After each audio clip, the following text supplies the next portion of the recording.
Estamos no ar com o MDA. Seja o nove pirata e uma nuvem voadora. Viaje com a gente no mundo dos animes. E nessa semana, vamos viajar para o Japão com Guilty Crow.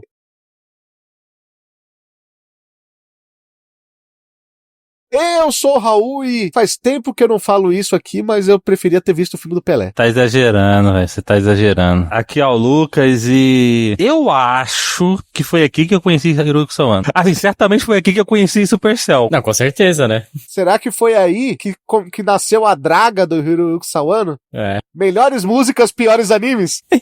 Aqui é o Bruno e é mais um aviso pra você ouvinte. Sabe aquele brinquedo que você gostava muito na infância e que tá na gaveta? Às vezes é melhor deixar na gaveta, tá? Né, Bruno? Às vezes é um aviso. Eu não tô falando que é Guilty Crow, eu só tô dando esse aviso. Mas é isso, você tem aquele brinquedo que você gostava muito na infância, deixa ele lá quietinho, às vezes é melhor, tá? Fique com a sua memória de 10 anos atrás, às vezes é melhor pra você. É. Pra essas e mais memórias afetivas após os e-mails.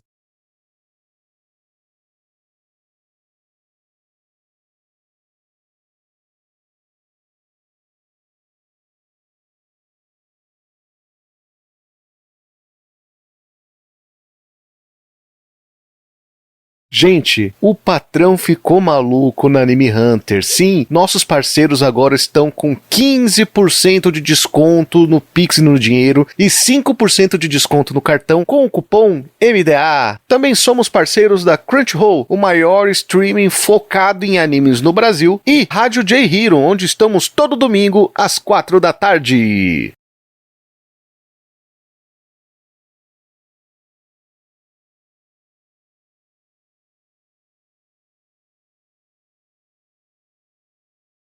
De volta dos e-mails com o nome original, Guilty Crow. Gênero, ação, sci-fi, romance e mecha.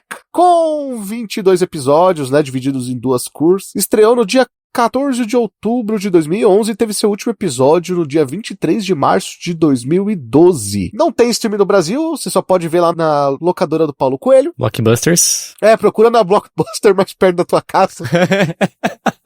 O estúdio é a Production ID, estúdio de Haikyuu e Psycho Pass. E o diretor é o Tetsuo Arashi, diretor de Shingeki no Kyojin, Death Note, entre outros. É uma obra original que depois ganhou mangá, na Monthly Shonen Gangan, a revista Shonen da Square Enix. Tem 7 volumes, a versão em mangá não chegou no Brasil esse mangazinho, tá? O mangá foi escrito pelo Yusuke Miyagi e a ilustração do Shion Mizuki. E aí, Bruno, conta pra gente do que se trata Guilty Crow. Em 2029, quando um vírus do apocalipse não identificado se espalha e coloca o Japão em estado de emergência, em um caos conhecido como Natal Perdido, uma organização internacional, conhecida como GHQ, intervém com lei marcial e restaura a ordem no Japão à custa de sua independência. 10 anos depois, Shuoma, o estudante do ensino médio de 17 anos, se mantém reservado na escola, conhece Inori Yuzuriha, vocalista da banda Egoist, enquanto visitava um de seus lugares favoritos no caminho de casa. Shu é um grande fã da cantora, que conquistou o mundo da internet. No entanto, ele também descobre um outro lado dela. Ela é membro da organização de resistência chamada Funeral Parlor, que visa libertar o Japão do GHQ. Shu começa então a participar das ações da Funeral e aparece a marca do rei em sua mão direita. Essa marca lhe concede o poder de alcançar o interior do corpo de outras pessoas, extrair e materializar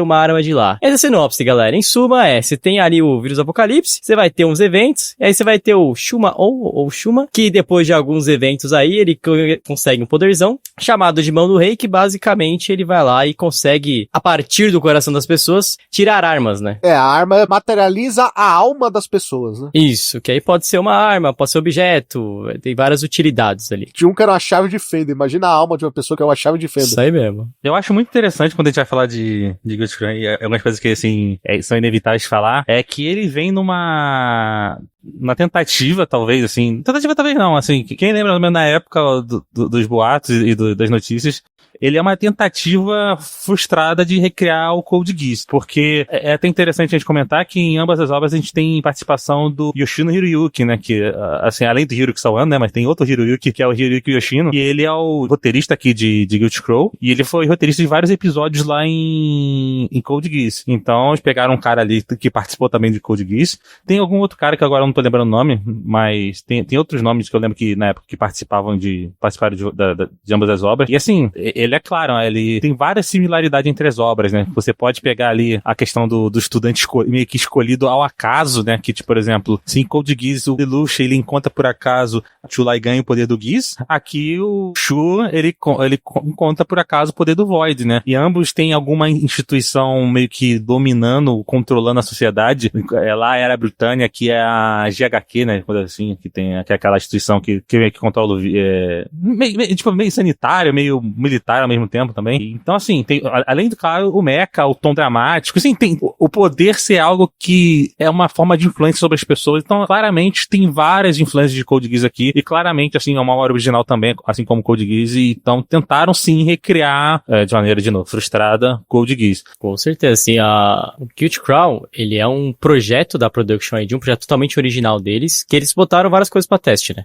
É um trabalho que depois ele vai ser usado, algumas técnicas, algumas bases pra fazer Psycho Pass, que aí sim foi um grande acerto da Production ID, mas que ele tem bem essa pegada de experimental, né? Então, assim, ele traz a galera que fez Code Geass e que claramente falhou, né, a ideia, mas também tem outras coisas que a gente vai comentar que são interessantes, né? Essa questão de ter uma banda dentro do anime que se torna um produto, eles, de certa forma, foram dos primeiros a fazer. Então, foram os primeiros, mas foram um dos primeiros a trazer, por exemplo, a Egoist, né? A Egoist vai depois fazer música pra Psycho Pass, música pra Kabaneri no Kotetsu Joe, pra fazer música com vários outros animes que hyparam. E que, de fato, foi um produto que saiu dentro da ideia desse anime, né? Tem várias coisas que a gente vai comentar que eles trazem em cima disso. Inclusive, aí, pontas, assim, inclusive o original realmente é um roteiro que nunca existiu e foi criado o mangá pra tentar representar coisas a mais que não tinha no original. Infelizmente, o mangá não foi pra frente.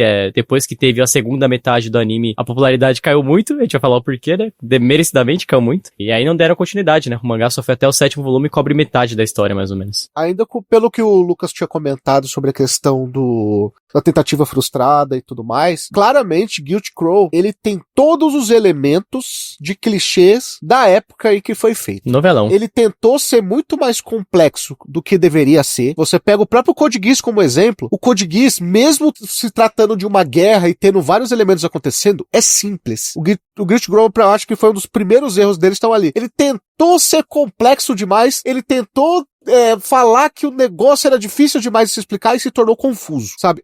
Uma coisa é o negócio ser difícil de ser explicado, outra coisa é o roteiro ser confuso. E a história é confusa. Sim. A segunda coisa, que é um elemento que é importante da sua época, que foi colocado aqui, né? Como foi colocado em todas as obras da sua época. A segunda perna até corrigiu isso, mas os primeiros 11 episódios de Guilty Crow é um absurdo a quebra de ritmo que esse anime tem pra fazer CNT. Pra fazer CNT. É o mal da época, né, cara? Não tem jeito, é o mal da época. Tem uma cena que na época me incomodou muito. E assim, quem ouve o podcast aqui já tem um conhecimento que eu sou um cara bem receptivo com it. E assim, se eu sou receptivo num nível ok hoje, quando eu era, sei lá, 10 anos atrás, eu era bem mais de boa. Só que tem uma cena em Guilty Crow, que é uma cena que a personagem, cara, eu não vou lembrar, é uma loirinha lá, agora não, acho que é a Arissa. Tipo assim, ela meio que se vende no meio. A história no meio ali, mano, tem uns temas ali muito nada a ver. Tem umas ideias muito erradas. E aí a Arissa, ela meio que se vende pro Guy, pra uma galera assim, vende o corpo dela. Ela começa a se oferecer pros caras pra ela ganhar influência. Porque no meio da obra ali, tem um pedaço que o Shu, ele meio que se torna um ditador. E é que eu quero dizer, é que tipo, Guilty Crow, ele tem um anime que tem uma barriga muito grande. O problema do Guilty Crow, assim, tem um começo meio problemático, os hate, tudo, enfim,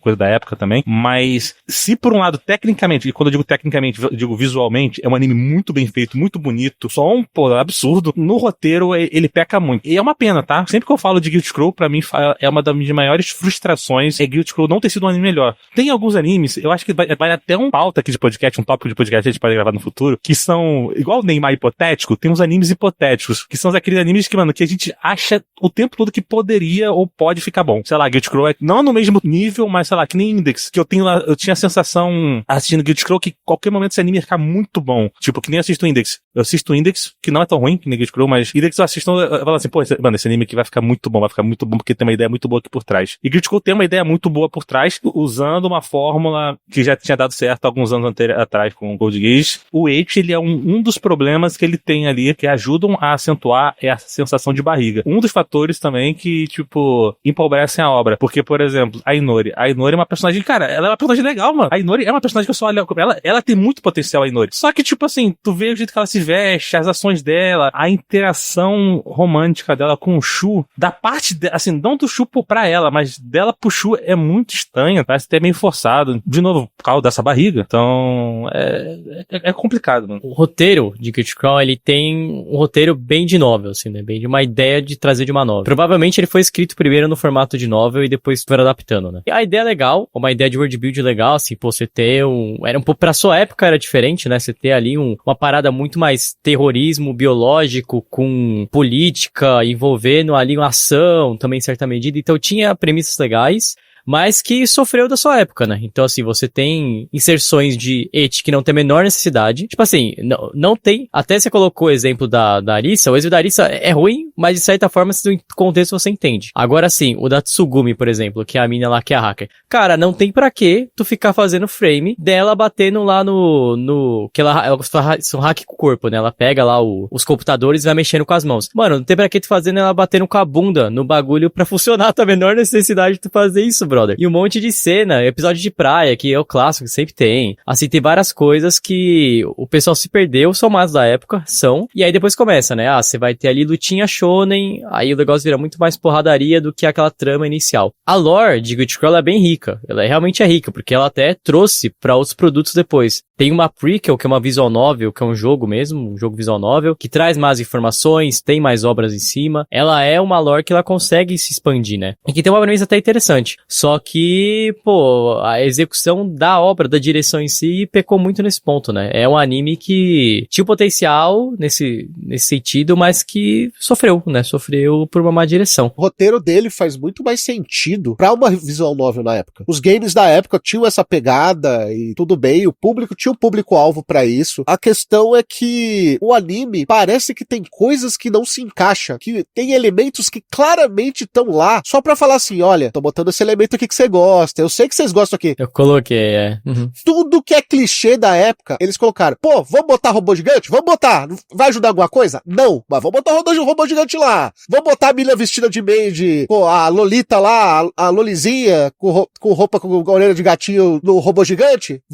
Vamos botar um vilão que sempre apanha, mas ele tá lá até o final? Vamos botar a cena Zeti que não vai se levar de nada pra lugar nenhum. No meio da história, pra quebrar totalmente o ritmo, vamos parar a história onde os caras são os terroristas procurados pela polícia da época num estádio de sítio num país e vamos falar que eles estão se escondendo na escola? Vamos! É, verdade. Tem vários pontos assim que a galera se perdeu pra encaixar essas coisas, né? É meio complicado porque os personagens são bem legais, assim, de Guilty Crown, mas é ao mesmo tempo uma faca de dois gumes, né? Assim, tem vários personagens, alguns deles são bem legais e são dublados por pessoas bem talentosas, né? Tipo, o Masho é dublado pelo Kikadi, que hoje é um dos maiores dubladores aí. Mas, tipo assim, o próprio Guy, né? Pelo Ichi Nakamura também. Ah, tem a Kayano, né, mano? A Kayano é uma das maiores series do Japão. Kayana também tem. E, tipo assim, pô, legal, você tem pessoas muito boas envolvidas na produção técnica do som também. Só que acontece, você insere ali personagens que você não consegue trabalhar eles tão bem. Então você não consegue entender, por exemplo, né, a Hari, que é um personagem muito importante pra obra. Que depois, enfim, acontece a morte dela, isso faz o Shu virar um ditador e tal. Mas você não consegue entender ao longo da obra a construção de, peraí, por que esse laço era tão importante pra eles, sabe? Por que tem com essa relação de amor? Porque a obra foca muito mais na Inori e no Omashu do que com o restante dos personagens. Sabe aquela premissa de é melhor pedir desculpa do que pedir permissão?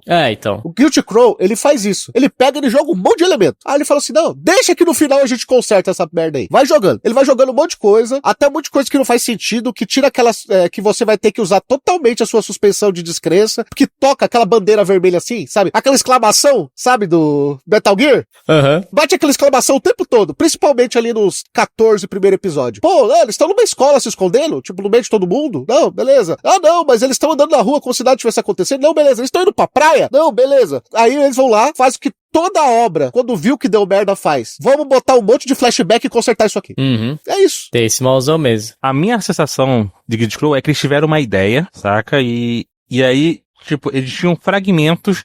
os tópicos das ideias. É como se eu pegasse um caderno, um bloco de notas, e tivesse as ideias. Eu vou botar isso aqui, vou botar isso aqui, botar isso aqui. Só que você não tem ideia de como fazer a conexão entre esses tópicos. Porque assim, geralmente a galera que manja de roteiro, talvez sabe explicar melhor, mas o pouco que eu sei de roteiro é que a galera montou um esqueleto da história, né? Tipo, depois vai desenvolvendo o roteiro, mas primeiro sai um esqueleto, né? Eu acho que a palavra é até esqueleto mesmo que a pessoa fala.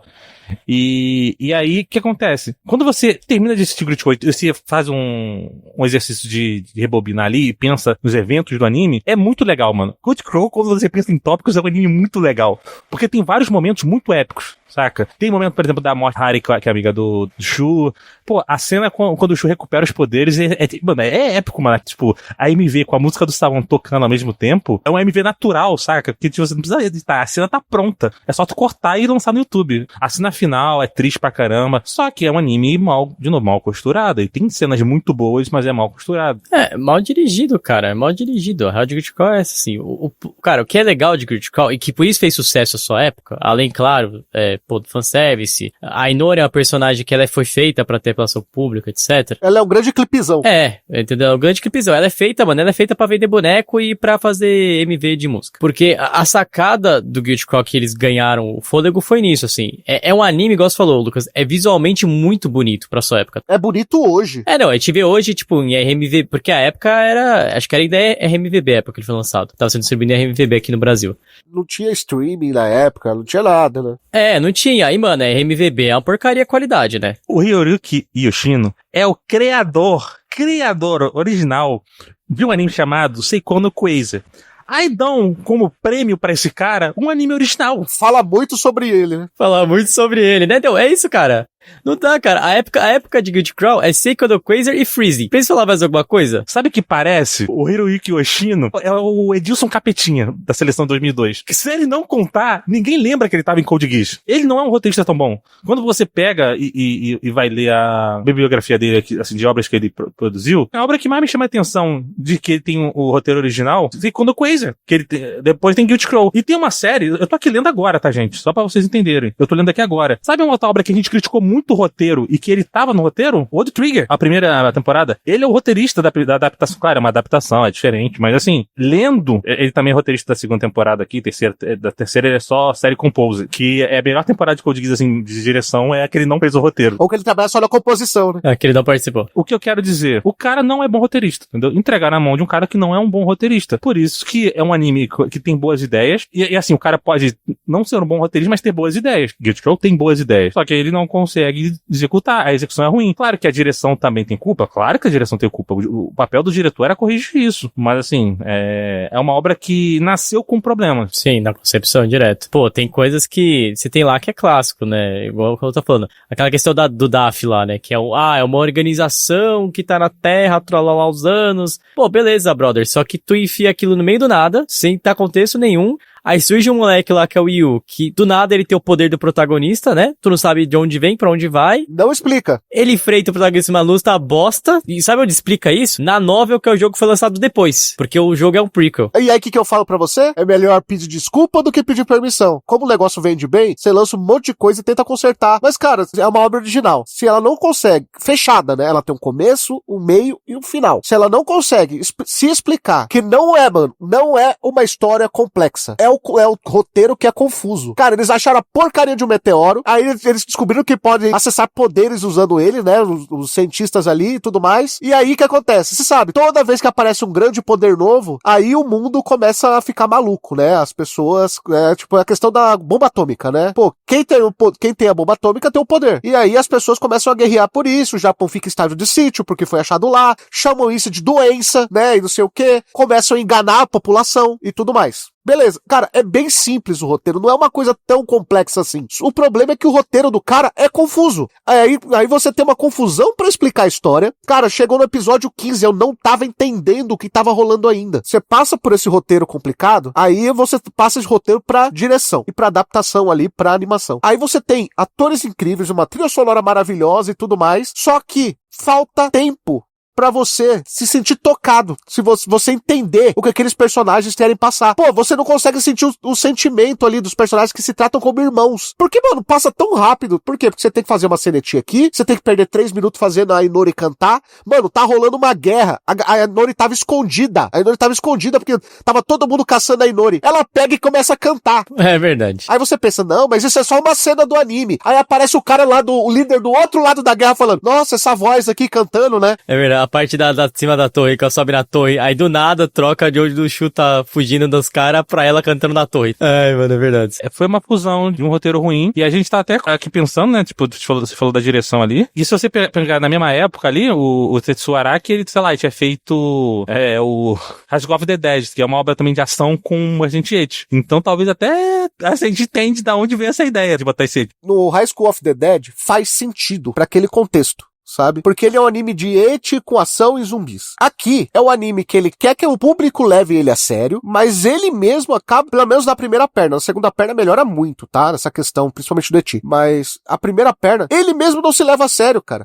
Ele, em vez de ficar explicando algumas coisas importantes, ele vai lá e começa a fazer cena que não faz sentido pra história. É curioso quando você pega assim, sei lá, mano, o comitê de produção e os caras pensam assim, teve um anime chamado Code Geass que foi muito sucesso, vamos fazer um nosso Code Geass, que é o que parece que foi a ideia. Aí alguém falou, pô, beleza, quem a gente vai chamar? Ah, vamos chamar o diretor de High School of the Dead e vamos chamar o roteirista do Seikono Quasar. Não faz sentido pra mim. Só que ele é diretor de, por exemplo, Death Note na época também, né? Então eu acho que ele falou, ele vai saber trabalhar a história. Acredito eu, tá? Ah, sim. É que eu era um cara muito grande, talvez fosse o maior nome do estúdio na época, né? Não, sim, é só curioso a combinação, entendeu? Aham. Eu não entendi o seu ponto, velho. É a mesma coisa só assim, pô, tô te dando, sei lá, mano, vou te dar o elenco atual do Palmeiras na mão do Renato Paiva e vamos ver o que é. Não precisava disso, hein? Desculpa, mano.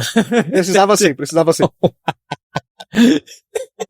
Eu não acho nada curioso, parando pra pensar, pelo seguinte, é só olhar, mais uma vez, todos os elementos que tem em Git Crow. Eles botaram tudo que era vendável na época. Era robô lutando, era Code Geass, era ecchi pra caramba, era cena de praia no meio de um contexto de guerra. Mano, coisa pra caramba eles botaram ali. Aí você fala assim, pô, vamos fazer um anime original. Cara, eu acredito que fazer um anime original seja muito mais arriscado de você pegar uma obra pronta que já tem algum sucesso. Um mangá, uma light novel, ou um game, o que seja. Aí os caras, mano, eu acho que os caras arriscam muito mais, porque eles têm que fazer um negócio do zero, eles têm que confiar que aquilo ali vai virar. Botaram dinheiro, né? Eles sabem que botaram dinheiro. Chamaram o melhor cara de trilha sonora, chamaram o diretor super conceituado na época, o estúdio é bom, a questão de você ver toda a parte de animação é muito boa, ou seja, eles gastaram um tempo e dinheiro com isso. O problema é que, não, o roteiro não pegou, e o roteiro é a única falta de liga dessa história, porque é tudo muito bom, cara, você olha ali, as cenas, é a mesma coisa de você assistir hoje em dia Demon Slayer, é tudo muito bonito, se você pausa qualquer cena ali, você pode botar no fundo do seu computador, mas profundidade tem? Não tem. Muita gente ignora por quê? Porque é bonito. Exatamente. E é isso que fez sucesso no Japão. A gente tá falando metendo um pau, galera, mas é importante deixar claro, tá? Guild Crawl, quando lançou, principalmente no Japão, fez um puta sucesso, tá? Um puta sucesso. Mano, os caras estourou de vender figure da Inori, estourou de vender disco da Egoist. Cara, deu muita grana pra production de Guild Crawl, principalmente nas primeiras temporadas. A segunda foi menos. Mas por causa disso, assim... Pra production ID foi maravilhoso, pô. Não, foi maravilhoso, entendeu? Por esse lado, assim, ele é um anime apelativo. Pra sua época... É feito pra vender. É feito pra vender. Aí a gente pega hoje a imagem, que a gente pega em RMVB e já acha bonito, dado a diferença de qualidade. Imagina se pegasse e fizesse com o Malfotable da vida hoje, entendeu? É tipo isso, assim. Você tinha ali muita coisa de técnica que a gente não tinha visto antes, uma parada muito mais quase de pintura, assim, bonita, as cores vivas, coisa que a gente não via muito na época. Era muito mais grosseiro, às vezes, alguns animes ali. E ali, não, você tem uma coisa muito mais refinada e traços que eu tenho dúvida que muito traço ali é usado até hoje, tipo assim, de coisa que os caras pensaram pra fazer. Porque, de fato, a parte técnica, esse roteiro é muito boa, cara. É muito boa de feito. Só que o restante da obra não orna, né? Tipo assim, a vida mesmo da obra, que é o roteiro, ele decai muito, cara. Decai muito ao longo do negócio. Principalmente a segunda parte. Eu não gosto da segunda parte. Eu acho que ele muda o foco de, vai ser um negócio sobre essa questão aqui de política e a questão de, se eu der o poder pro cara, o que acontece, vamos começar a fazer lutinha atrás de lutinha. Você sabe qual é o rolê? Eles começam com Code Geass e terminam com Evangelion. Evangelho. Isso aí. Não, nem sei se é Evangelho, né, cara? Parada muito mais de porradinha do que algo conceitual. Não, eu falo Evangelho no roteiro, né? É a questão do contexto do Evangelho, né? Que é a questão da Terra acabar e reiniciar com Adão e a Eva ali e tal, né? Que a menina não tava ali à toa e tudo mais. Cara, tudo aquilo ali a gente viu em Evangelho. Evangelho, claramente inspirado. Sabe? Tá tudo em Evangelho. Do mesmo jeito que a primeira perna tá em Code Geass, a segunda perna tá toda em Evangelho. Isso aí mesmo, claramente inspirado, cara. E aí tem seus erros e fracassos totais, né? Assim, tipo... E isso que é o difícil de falar de Guild Crawl, cara. Eu gosto de Guild Crawl porque é uma obra que fez eu voltar a ver animes, né? Assim, é uma época que eu não tava vendo anime e que eu ouvi e falei, nossa, cara, isso aqui é diferente. Daí eu falei, vou ver. E aí, veio aquela cena bonita, aquela trilha sonora maravilhosa, as músicas de abertura e encerramento muito boas, e aí, pô, tu pega uns roteiros desse. E aí é que eu falei, pro Bruno de, basicamente, tava mal de 2011, de 14 anos atrás, tava muito bom, entendeu? Só que, aí eu falei, você cresce e começa a ter o senso crítico, né, principalmente você vai pegando obras, cara, você vê que o roteiro, ele é todo furado. Ele é todo furado. E eles tentam ligar com as paradas, assim, que é muito... Eu não sei se a palavra é cafona, mas, assim, aquela parada, por exemplo, da irmã, do Shu. Essa conexão do passado, aquela coisa de o personagem escolhido, me incomoda um pouco a forma como foi feito aqui. Porque, por exemplo, lá em Code Geass, é forçado cair logo na mão do Lelouch? Mas o Lelouch não é o escolhido do Geass. E tipo assim, é mais como o poder caiu na mão de uma pessoa que tem um problema, quer resolver, que vai usar esse poder. Mas não era o escolhido. O Lelouch não é o escolhido do Geass. Quando você vai ver a história do Shu, teoricamente o poder dele foi ao acaso, como ele encontra. Porque era pra ir pro Guy. E aí tem aquela questão que eu já reclamei que Dragon Ball faz isso, que, nossa, você não pode usar esse poder, senão você vai morrer.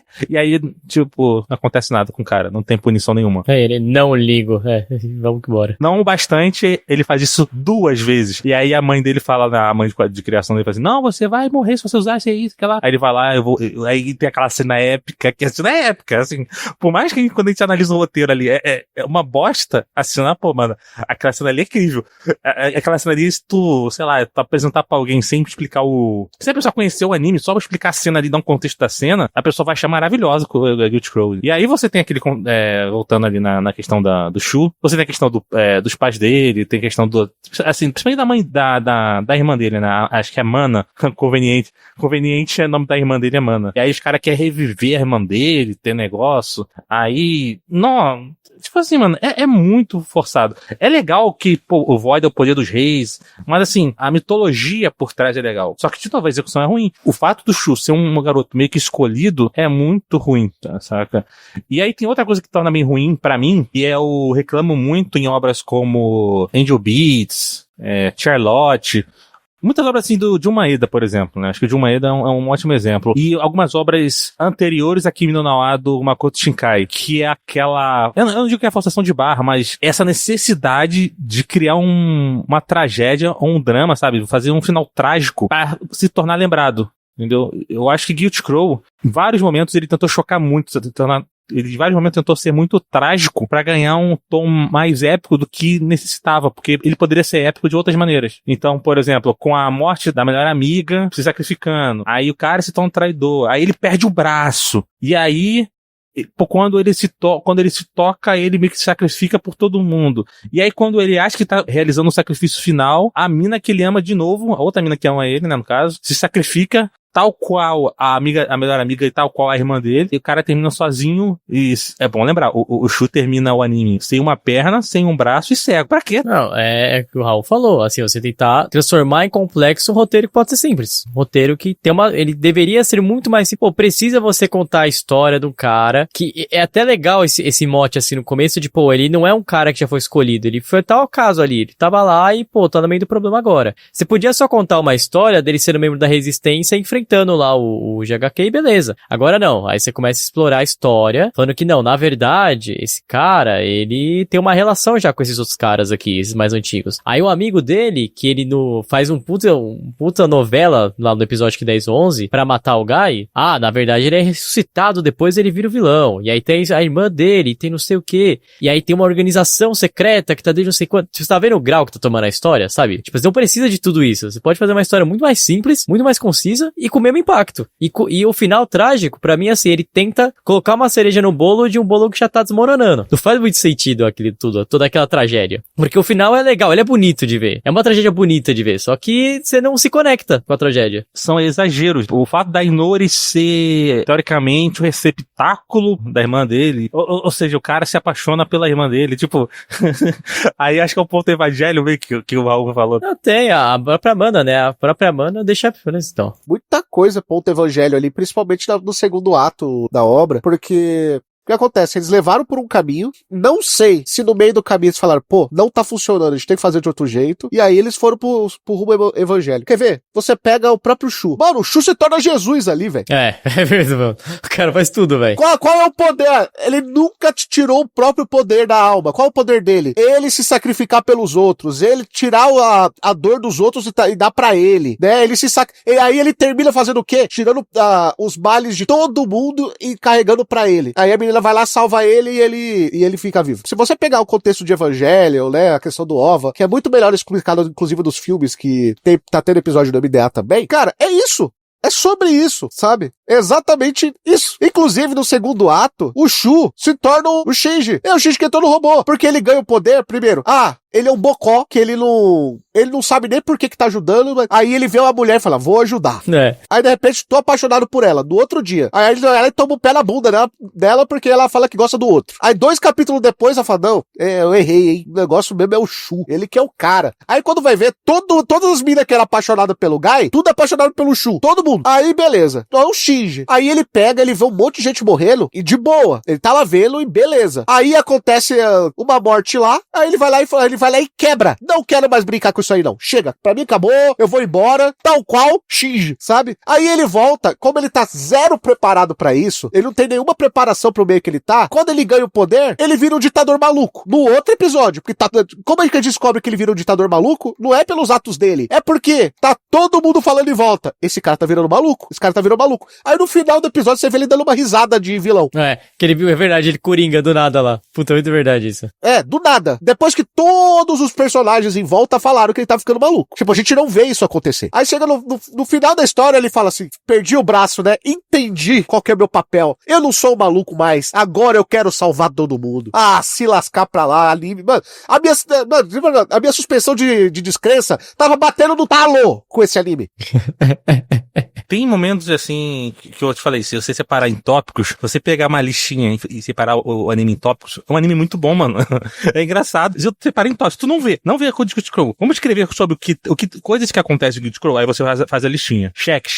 Fala assim, pô, mano, como que isso aqui é ruim? Pô, é o moleque, pô, que recebe o poder, ele se quebra pelo poder, a irmã dele, underdog, ele ganha o poder, aí a melhor amiga dele morre, se sacrificando por ele é traído por aqueles que ele estava salvando, perde o braço, que era justamente de onde ele pega o poder. Tem toda uma filosofia dos vírus e tudo mais com relação ao passado. Só que não faz sentido. Se você pegar cenas soltas de Guild Scroll, ninguém fala que esse anime é ruim, mano. Não é porque o anime tem um monte de clichê que ele vai ser bom. O problema é que tem um monte de clichê, mas esses clichês não tem liga. Eu acho que acontece aqui, ele tem os clichês, mas ele também tem uma coisa que é o falso clichê, ou melhor, o clichê por tentar não ser clichê, que é o que acontece, por exemplo, lá em Akame ga Kill. A Akame ga Kill, como é que era? Os heróis se ferravam, o bem não vencia, né, o bem morria. Só que chega um certo ponto em Akame ga Kill que você já não espera que o bem vença. Você já fala assim, cara, o bem vai lutar, a surpresa quando o bem vence. E Guild Scroll, ele tenta fazer isso.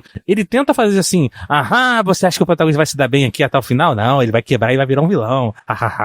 Você não esperava por essa, né? Só que, tipo assim, realmente, eu não esperava por essa, porque não faz sentido. Aí tem a morte lá, você não esperava que a amiga dele vai morrer, assim, pô, beleza, mas é triste. Mas, assim, não faz sentido. A Inori se sacrifica por todo mundo. Beleza, é triste, é trágico. Mas, de novo, não faz sentido. Pô, o Shu agora virar o nosso Jesus japonês, né? Que ele pega o poder do vácuo e aí junto ele pegava o vírus de todo mundo, curava todo mundo. Tanto é que quando ele pega o poder pela segunda vez, termina a luta contra um cara que... Cara, aquela cena ali é muito Hisoka. Não, mano, é igual. É igual o Hisoka lá, o sargento lá, o Altz Segai. É igual o Hisoka, né, mano? A cena dele morrendo pelo Shu, ele quase tendo um orgasmo, porque tá sendo... O vácuo do Shu está entrando no coração dele. Aí ele fala, então é essa sensação. Ah, meu pai do céu, velho. E não é só com ele, não. Tem uma cena que eu acho que é Inori. Na minha cabeça é Inori. Foi no primeiro ato do anime. Que ela tá no robô, e o robô toma um golpe. E aí, ela dá um gemidão assim, faz aquela pose Hisoka. Ah, não, é a Ayase lá, a Ayase que tá...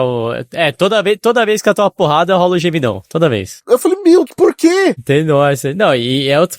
Mano, esse que é o ponto de Guilty Crossing. Todos os personagens, eles são legais, são de ver. Só que a maioria deles tem a profundidade de uma batata. Mano, se tu parar pra pensar que a melhor lutadora de mecha ali no rolê é a mina paraplégica, pô, mano, dá pra fazer um bagulho muito da hora com isso. Só que não fazem. Tem vários personagens legais, tipo a Haruka, você não entende a relação dela com o Shu em momento nenhum, só vai entender no final da obra, e tipo assim, ainda é uma desculpa bem sarrapada. Os restantes personagens, a profundidade que é trabalhada nos personagens é fraca por causa disso, porque não tem tempo de tela, porque o roteiro usa um monte de elemento que não precisa, e aí você acaba sem espaço. Provavelmente o roteirista, ele chegou num ponto que ele falou, cara, já fiz essa salada, vou ter que terminar. Porque, com certeza, os caras lá, os produtores, os caras da verba, comitê ali de produção, chegou lá e falou assim, vai ter um anime.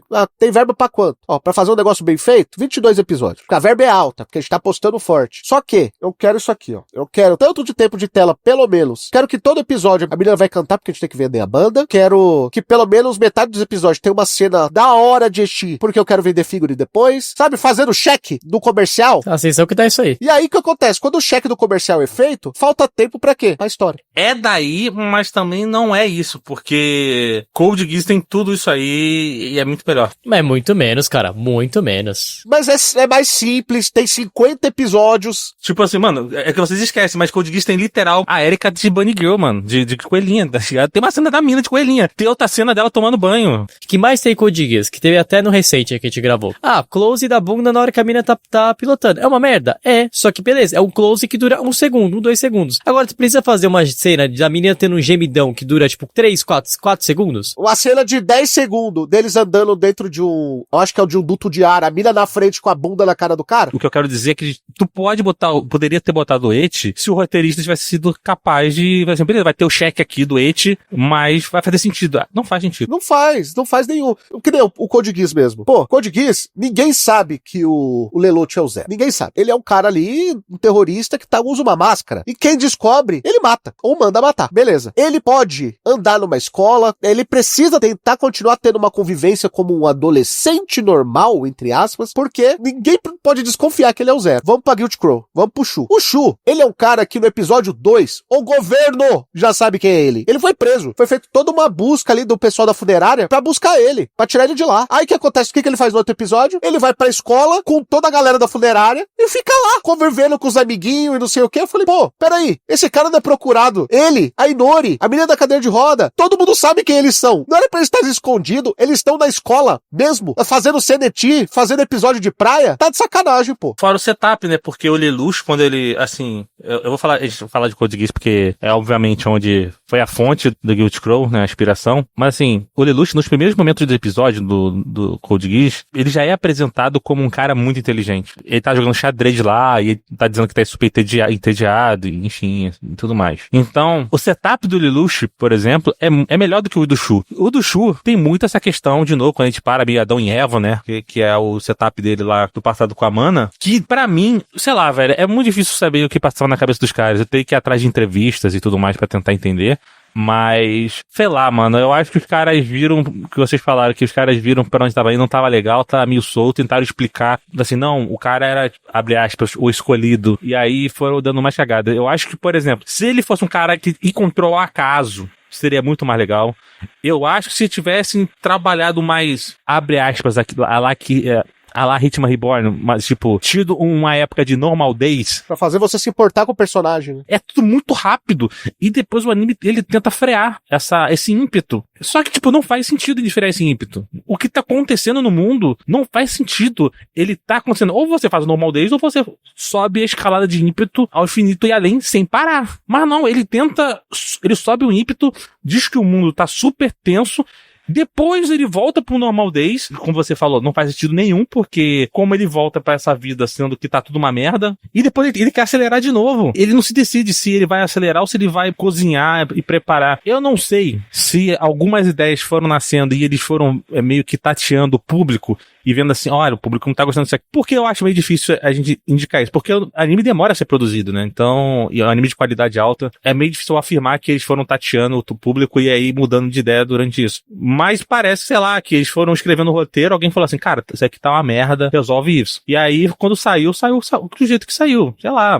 É muito difícil a gente, assim, cravar. De novo, teria que ir atrás de entrevistas da época e tentar entender. Mas parece que realmente deram o roteiro pro cara assim, ó, vamos te dar um orçamento, vamos fazer uma parada muito legal. Vai ser épica. E o cara não soube o que fazer, mano. Porque o cara era... Pô, mano, num dia o cara tá escrevendo o Eight que o cara ganha poder chupando teta. No outro, o cara tá tendo que desenvolver uma série, um sci-fi de ação, mano. Você vê que eles ficaram meio perdidos, porque o pacing, o jeito de contar a história do segundo ato é totalmente diferente do primeiro ato, mano. É outro anime, quase. Aí você pega e fala, mano, tipo, é óbvio que tem algum B.O. aqui. E assim, quando a série, a obra, ela tem que ter um material extra, como um jogo e uma novel, pra contar os buracos que a história do anime deixou, tá muito evidente que deu merda no processo, né? Assim, é a prova cabal, né? É a prova cabal total, de que deu merda no processo. Um anime hipotético, o Code Geass, olha, é o Guilty Crow. Tu olha pra ele e fala assim, pô, poderia ser muito bom. Aí tu olha pra execução, não foi legal. E assim, galera, só pra não parecer que a gente só tá socando o Guilty Crow, assim, e que, Guilty Crow é anime horrível, não deixou nada de bom. Guilty Crow, ele pode ser um anime ruim, mas ele tem uma importância pra Production ID e pra também, de certa forma, pro mercado fonográfico japonês, tá? E por quê? Trance óbvios aqui. A Production ID, no ano seguinte, no mesmo ano, que é o final de Guilty Crow, vai fazer Psycho Pass, que é um puta anime bom, e que muito do aprendizado veio dos erros de Guilty Crow, né? Então, assim, o que tem que fazer, o que tem que acertar, as técnicas que eles usaram são parecidas e tal. Então, assim, muito do que foi feito ali em Guilty Crow foi reutilizado, em parte, em Psycho Pass, deu muito certo. Então, realmente foi um aprendizado. E outra, a trilha sonora, como o Lucas falou lá no começo, Guilty Crow foi o primeiro trabalho de mais renome do Sawano, tá? Que hoje é o cara de trilha sonora de anime. Depois, por causa do trabalho de Guilty Crow, que ele foi colocado nos holofotes e recebeu o convite pra fazer Shingeki, entendeu? Então, assim, inclusive, fica o obs aí, pra quem prestou atenção na trilha sonora, tem muita trilha sonora de Guilty Crow que é reutilizada em Shingeki, tá? Ele muda, obviamente, umas coisas ou outra, mas é reutilizado, assim, cara. Tem música ali que tá na cara com a melodia mesma. Ó, Shingeki, Kabaneri e Guilty Crow é da dupla, direção do Araki, Tetsuo Araki, com trilha sonora do Hiroki Sawano. Do Sawano, entendeu? Então, assim, formou-se uma dupla que, cara, fez muitas obras que a gente acha muito a trilha sonora e tal. E eles trouxeram um pouco essa parada de pegaram a ideia da Egoist, né, dessa banda Egoist. Porque eles pegaram uma pessoa que não era desse meio, que era o Ryo, que é um produtor era um produtor de Vocaloid, ele foi bem famoso na sua época. Saiu, ele criou uma banda chamada Supercell, né, que é uma banda que basicamente ele é o compositor, ele convida vocalistas ao longo do tempo. E aí fez o engine pra Bakemonogatari, se não me engano, que é a música que ficou bem famosa no Japão. E eles falaram, olha, a gente tem um projeto aí de fazer uma banda virtual que a gente consiga, usar e vender e fazer show. Deu tão certo que a Egoist, ela só teve o disband dela em 2023, 2 anos atrás, entendeu? Então os caras ficaram aí, cara, basicamente 11 anos fazendo show em atividade, produzindo música. Tudo bem que eles produziram poucas músicas, mas as que eles produziram fez sucesso até poucos anos, entendeu? Então esse, assim, é o que deu certo de Guilty Crown. É isso, assim, a parte mais de mercado, de técnica,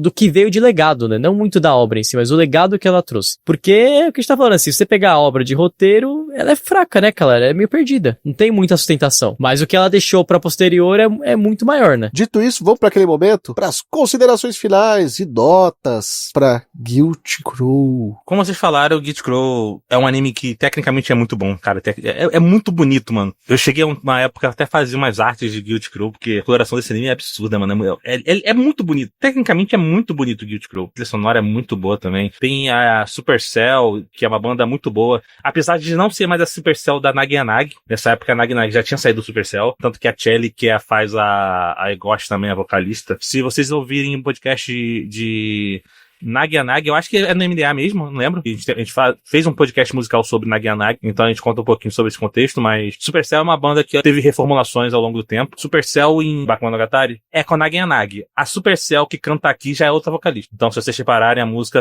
tem vocais diferentes. Enfim, só um fun fact aqui que eu quis contar. Tecnicamente é um anime muito bom. Tecnicamente é absurdo. O roteiro que deixa muito a desejar e deixa muito a desejar pela execução. Eu vou falar novamente o que eu disse durante o podcast, que o anime tem ideias muito boas. Tem ideias incríveis. Tem cenas muito boas. Se vocês pesquisarem, você que nunca ouviu Git Crow, ou você mesmo que já assistiu, vai no Google, no YouTube, procura a cena como que o Shu recupera o Void, o poder do Void. Cara, aquela cena é uma das cenas mais épicas dos animes. Olha só, olha a aspa forte que eu tô dando. É uma das cenas mais épicas dos animes, aqueles minutos ali. A trilha sonora que o Sawano põe ali, que é a BIOS, que o Raul deu nota 10 lá no podcast para essa música, falou que na época era a melhor música do Sawano, e pra mim é realmente uma música absurda de épica, torna aquela cena ali fantástica. Aquela cena só não é maior porque o anime é ruim. Então, cara, eu vou dar uma nota 6 pra Guilty Crow porque é tecnicamente maravilhoso, é um anime com ideias muito legais, mas é um anime com uma execução muito ruim. Eu fiquei feliz de gravar o casting, de verdade, apesar de ter que ver o anime. Eu fiquei feliz porque eu tenho essa questão emotiva muito forte, né? Essa ligação com Guilty Crow. É um anime que fez voltar a ver animes, é um anime que, pô, eu gostei muito, eu lembro de eu gostar muito na época de Guilty Crow. Foi o anime que te fez voltar a ver anime? Guilty Crow foi o anime que quase me fez parar de ver anime. Não é pelo motivo que vocês imaginam. Na época, 2014, eu vi Guilty Crow praticamente todo. Eu trabalhava na rua, né? Eu trabalho com TI, pra quem não sabe. E eu dava suporte pra clientes em todo o Grande Rio. Então, e eu não dirigia na época. Na verdade, não dirijo até hoje. Mas eu assisti, então, o anime muito dentro do trem. E eu lembro até hoje que o último episódio de Guilty Crow, eu assisti no dia exato que eu fui demitido. Então, foi um dia que eu fiquei muito triste. Porque eu fiquei, além de ser demitido, eu fiquei muito triste com a cena final. Porque a Inori vai de base e o Shu termina todo quebrado, né? Eu fiquei uns dias assim, cara, não quero ver mais anime não, mas não quero mais sofrer não. Mas assim, é que eu lembro desse contexto histórico que, tipo, o último episódio de Guilty Crow eu assisti no dia que fui mandado embora. Pô, e acho que a história que você tá dando, assim, retrata bem as paradas do Guilty Crow. É um anime que te impacta visualmente e sonoramente, mas que não tem substância. É tipo tu pegar um prato de comida que, pô, ele é maravilhoso, o cheiro é lindo, mas tu vai provar na boca é ruim. É isso, é mesmo. É isso. O roteiro, ele é fraco. Tem muitos furos. Talvez, se você pegar uma pessoa mais nova, que, pô, a pessoa não viu tantas obras, a pessoa não teve esse estudo de senso crítico, essa experiência, ela vai achar legal. Só que depois que tu pega e você começa a prestar atenção, você começa a querer analisar a obra, você percebe que a obra é rasa, ela é fraca, entendeu? E com uma direção que, apesar de ser um bom diretor, é uma direção fraca, entendeu? Uma direção que não soube resolver o que tinha que resolver, não soube impor pra ter o que tinha que se impor ali nas horas, cortar o que deveria ser cortado, ajeitar as arestas. Não, ela fez ali a formulazinha, isso aqui faz sucesso, isso aqui faz sucesso, isso aqui vende, vamos que vamos. É uma obra que trouxe seus bons frutos pra indústria, e mais que, como obra em si, é uma pena, cara, porque são ideias interessantes, cenas lindas, maravilhosas, mas que é uma obra que, pô, se tu pega pra ver com o olhar de eu quero entender a obra, você não entende ela, né? E não é à toa, eu falo, gente, não é à toa que os caras tiveram que lançar um jogo que é um prequel pra explicar uma história de um anime original. Quando chegar nesse ponto, é porque a coisa tá muito errada já. E por isso, a minha nota, ela vai ser 6,5, esse meio é só por causa da parte audiovisual. Só por isso. Único e exclusivamente por isso. Mas é uma pena, cara. Eu fiquei feliz de poder gravar por eu poder rever esse anime, porque é um anime que, pô, eu queria uma hora rever ele pra lembrar das memórias, mas ficou um pouco depois esse gosto amargo de, putz, cara, a memória que eu tinha era mais legal, né? Como foi dito em todo o episódio, o grande erro de Guilty Crow é roteiro, né? Tanto que, se você parar pra pensar, com o dinheiro próximo, com a mesma tecnologia / técnica de animação, fizeram Psycho Pass. Qual que é a grande diferença de Psycho Pass? O roteirista é o Gen Urobuchi. Isso já responde muita coisa. Um é o Gen Urobuchi e o outro é o cara que fez Seiko no Quasar, sabe? Isso já diz muita coisa. Eu não sei, cara, é muito complicado. Eu acho que ele é um grande produto pra venda na sua época. Ele vendeu bem. O anime vendeu bem. Deu certo, cara, a questão tanto de vender a banda, vender boneco e tudo mais. Trouxe novas tecnologias e tal. Mas como anime, ele é ruim. Esse é o ponto, sabe? Então, Eu vou dar um 5,5. Meio ponto também ali, é só por causa de toda a tecnologia e questão dos clipes muito bonitos que foram feitos aí no meio do anime. Mas eu acho que, no final das contas, Guild Crow é um anime que é um grande clipe. É um grande AMV. E a média fica 6. Eu escapei até semana passada de Guild Crow, mas não tive como escapar, eu tive que assistir isso por vocês! Pra gravar esse episódio. Tô muito triste, porém, reconfortado que acabou. Não preciso assistir isso aqui nunca mais. Como é que é? Depois desse cast, todos os pecados estão pagos, né? É o famoso, né? Todos os pecados foram perdoados, tal qual o Shu.